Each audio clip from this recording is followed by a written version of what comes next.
বেলালের হাতে ক্ষমতা ছিল না। বেলাল ছিলেন একজন দাস, তার বাবাও ছিল দাস। বেলাল পয়সাওয়ালা মানুষ ছিলেন না, বরং থাকার জন্য হযরত বেলালের কোনো ঘরও ছিল না। রাসূলুল্লাহর ৭০ জনের মতো সাহাবী মসজিদে নববীর বারান্দায় থাকতেন, যাদেরকে আহলে সুফফা বলা হয়। বেলাল তাদের একজন ছিলেন, থাকার ঘরটাও নাই। ক্ষমতাহীন বেলাল, অর্থহীন বেলাল, কিন্তু জীবিত থাকাকালে নাম জান্নাতীদের কাতারে ঢুকায়া ফেলছে।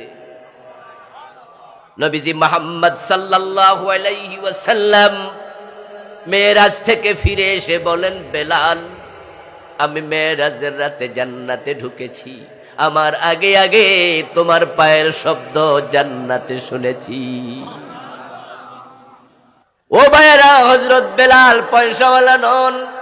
বেলাল রাদিয়াল্লাহু তাআলা আনহুর বিপরীতে তাকায়া দেখেন কারুনের দিকে। পৃথিবীর সবচেয়ে ধনী মানুষ হলো কারুন। কারুনের মতো এত পয়সা পৃথিবীর অন্য কোন মানুষের ছিল এটা আমার জানা নেই। কোরআন মাজিদে সূরাতুল কাসাসে আল্লাহ তাআলা কারুনের সম্পদ প্রসঙ্গে নিজে বলেছেন, ওয়া আতাইনাহু মিনাল কুনুজ, আমি কারুনকে গুপ্ত ধনের ভান্ডারগুলোর মালিক বানাইয়া দিছি। কানজুন এক বছর, বহু বছর হলো কুনুজ। আল্লাহ বলছে আমি তাকে গুপ্ত ধনের ভান্ডারগুলোর মালিক বানিয়ে দিয়েছিলাম।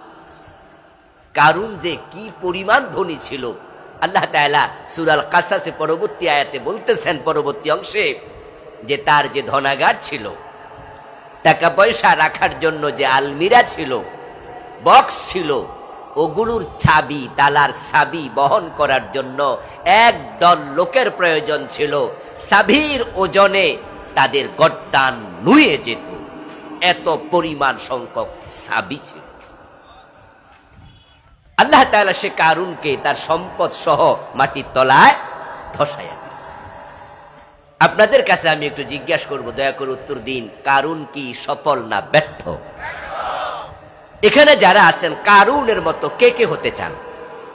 আমরা একজনও চাই না, অথচ তার মতো ধনী পৃথিবীতে আর কেউ ছিল।